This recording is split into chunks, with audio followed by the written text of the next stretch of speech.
AIIMS ಕಿಚನ್ಗೆ ಸ್ವಾಗತ. ಇವತ್ತು ತುಂಬನೇ ಸುಲಭ ವಿಧಾನದಲ್ಲಿ ಹಾಗಲಕಾಯಿ ಪಲ್ಯ ಮಾಡ್ತಾ ಇದ್ದೀನಿ. ಹಳ್ಳಿಯಲ್ಲಿ ಮಾಡುವಂಥ ಹಾಗಲಕಾಯಿ ಪಲ್ಯ ತುಂಬನೇ ಚೆನ್ನಾಗಿರುತ್ತೆ. ಮಕ್ಕಳು ಕೂಡ ಇಷ್ಟಪಟ್ಟು ತಿಂತಾರೆ. ಜಾಸ್ತಿ ಕೈ ಕೂಡ ಬರೋದಿಲ್ಲ. ಬನ್ನಿ ಅದನ್ನು ಯಾವ ರೀತಿ ಮಾಡೋದು ಅಂತ ನೋಡೋಣ. ಮೊದಲಿಗೆ ಹಾಗಲಕಾಯಿಯನ್ನು ಸಣ್ಣದಾಗಿ ಕಟ್ ಮಾಡಿ ತಗೊಂಡಿದ್ದೀನಿ. ನಂತರ ತೊಗರಿಬೇಳೆಯನ್ನು ನಾನು 1 ಗಂಟೆ ನೆನೆಸಿ ತಗೊಂಡಿದ್ದೀನಿ.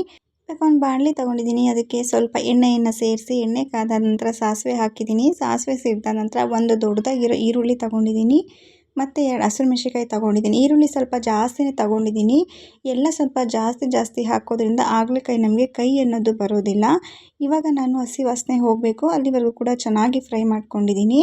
ಚೆನ್ನಾಗಿ ಫ್ರೈ ಆದ ನಂತರ ಟೊಮೊಟೊ ಕೂಡ ತೊಗೊಂಡಿದ್ದೀನಿ. ಅದು ಕೂಡ ಒಂದು ದೊಡ್ಡದು ಟೊಮೊಟೊ ತೊಗೊಂಡಿದ್ದೀನಿ. ಈಗ ಎರಡನ್ನೂ ಕೂಡ ಜಾಸ್ತಿ ಹಾಕೋದ್ರಿಂದ ನಮಗೆ ಕೈ ಅಂಶ ಸ್ವಲ್ಪ ಕಡಿಮೆ ಅನಿಸುತ್ತೆ. ಹಾಗಾಗಿ ಸ್ವಲ್ಪ ಜಾಸ್ತಿನೇ ಸೇರಿಸಿದ್ದೀನಿ ನಾನು. ಈಗ ರುಚಿಗೆ ತಕ್ಕಷ್ಟು ಸ್ವಲ್ಪ ಉಪ್ಪು ಮತ್ತು ಸ್ವಲ್ಪ ಅರಿಶಿಣವನ್ನು ಸೇರಿಸಿ ಚೆನ್ನಾಗಿ ಮಿಕ್ಸ್ ಮಾಡಿ ಟೊಮೊಟೊ ಸ್ವಲ್ಪ ಸ್ಮೂತ್ ಆಗಬೇಕು. ಅಲ್ಲಿವರೆಗೂ ಕೂಡ ನಾವು ಚೆನ್ನಾಗಿ ಇದನ್ನು ಬೇಯೋದಕ್ಕೆ ಮೀಡಿಯಮ್ ಫ್ಲೇಮ್ ಕೊಟ್ಟು ಬಿಟ್ಬಿಡಬೇಕು. ಇವಾಗ ಟೊಮೊಟೊ ಕೂಡ ತುಂಬ ಚೆನ್ನಾಗಿ ಬೆಂದಿದೆ. ನಂತರ ಇವಾಗ ಹಾಗಲಕಾಯಿನ ಸೇರಿಸ್ಕೊಳ್ಳಿ. ಸಣ್ಣದಾಗಿ ಕಟ್ ಮಾಡ್ಕೊಳ್ಳೋದ್ರಿಂದ ಬೇಗ ಕೂಡ ಬೇಯುತ್ತೆ.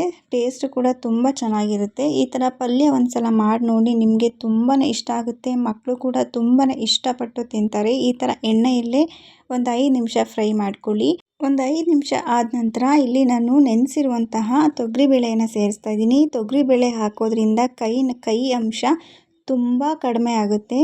ತುಂಬ ಟೇಸ್ಟ್ ಕೂಡ ಅಷ್ಟೇ ಚೆನ್ನಾಗಿರುತ್ತೆ. ತೊಗರಿಬೇಳೆನ ಬಳಸಿ ನೋಡಿ, ಮಿಸ್ ಮಾಡ್ದಂಗೆ ಯೂಸ್ ಮಾಡಿ ನೋಡಿ, ಅಷ್ಟೇ ಚೆನ್ನಾಗಿ ಬರುತ್ತೆ ಟೇಸ್ಟು. ನಂತರ ಇವಾಗ 1/4 ಸ್ಪೂನಿನಷ್ಟು ಧನಿಯಾ ಪುಡಿ ಮತ್ತು ಒಂದು ಅರ್ಧ ಸ್ಪೂನಿನಷ್ಟು ಗರಂ ಮಸಾಲವನ್ನು ಹಾಕಿದ್ದೀನಿ. ಇವೆರಡು ಮಸಾಲ ಹಾಕಿದರೆ ಸಾಕು.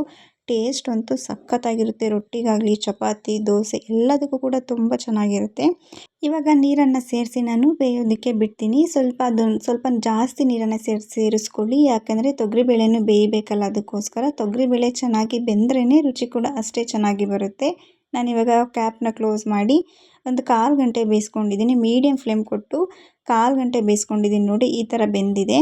ತುಂಬ ಚೆನ್ನಾಗಿ ಬೇಯಬೇಕು.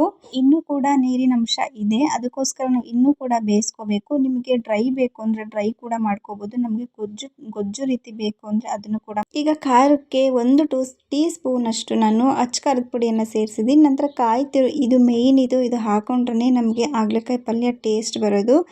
ಕಾಯಿ ತುರಿನೂ ಕೂಡ ಸೇರಿಸ್ಕೊಂಡು ಅದ್ರ ಜೊತೆ ಚೆನ್ನಾಗಿ ಬೇಯಿಸ್ಕೊಳ್ಳಿ. ಇವಾಗ ಅದನ್ನು ಮುಚ್ಚಿ ನಾನು ಒಂದು 5 ನಿಮಿಷ ಮೀಡಿಯಮ್ ಫ್ಲೇಮ್ ಕೊಟ್ಟು ಬೇಯಿಸ್ಕೊತೀನಿ. ನೋಡಿ, ಇವಾಗ ತುಂಬ ಚೆನ್ನಾಗಿ ಬೆಂದಿದೆ, ತುಂಬ ಚೆನ್ನಾಗಿ ರೆಡಿಯಾಗಿದೆ.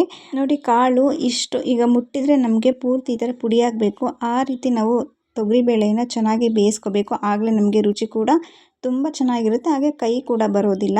ನೋಡಿ, ಇವಾಗ ಕೊನೆಯಲ್ಲಿ ಸ್ವಲ್ಪ ಕೊತ್ತಂಬರಿ ಸೊಪ್ಪನ್ನು ಸೇರಿಸಿ ಚೆನ್ನಾಗಿ ಮಿಕ್ಸ್ ಮಾಡ್ಕೊಳ್ಳಿ. ಈಗ ಹಾಗಲಕಾಯಿ ಪಲ್ಯ ಅಂದ್ರೆ ಜಾಸ್ತಿ ತಿನ್ನೋರೇ ಕಡಿಮೆ. ಕೈ ಇರುತ್ತೆ ಅಂತ ಅಂದ್ಬಿಟ್ಟು ಜಾಸ್ತಿ ತಿನ್ನೋದಿಲ್ಲ. ಮಕ್ಕಳಂತೂ ಅದು ಹೆಸರು ಕೇಳಿದ್ರೇ ಬೇಡ ಅಂತಾರೆ. ಈ ಥರ ನೀವು ಮಾಡಿಕೊಡಿ, ತುಂಬಾ ಚೆನ್ನಾಗಿರುತ್ತೆ. ಈರುಳ್ಳಿ ಆಗಲಿ, ಟೊಮೊಟೊ ಆಗಲಿ ಎಲ್ಲ ಜಾಸ್ತಿ ಯೂಸ್ ಮಾಡಿರೋದ್ರಿಂದ, ಅದರಲ್ಲಿ ತೊಗರಿಬೇಳೆ ಕೂಡ ಹಾಕಿರೋದ್ರಿಂದ ನಮಗೆ ಕೈ ಅಂಶ ತುಂಬ ಕಡಿಮೆ ಅನಿಸುತ್ತೆ. ನಿಮಗೂ ಕೂಡ ಈ ರೆಸಿಪಿ ಈ ವಿಧಾನದಲ್ಲಿ ಇಷ್ಟ ಆಗಿದರೆ ಸಬ್ಸ್ಕ್ರೈಬ್ ಮಾಡಿ, ಸಪೋರ್ಟ್ ಮಾಡಿ. Thank you for watching.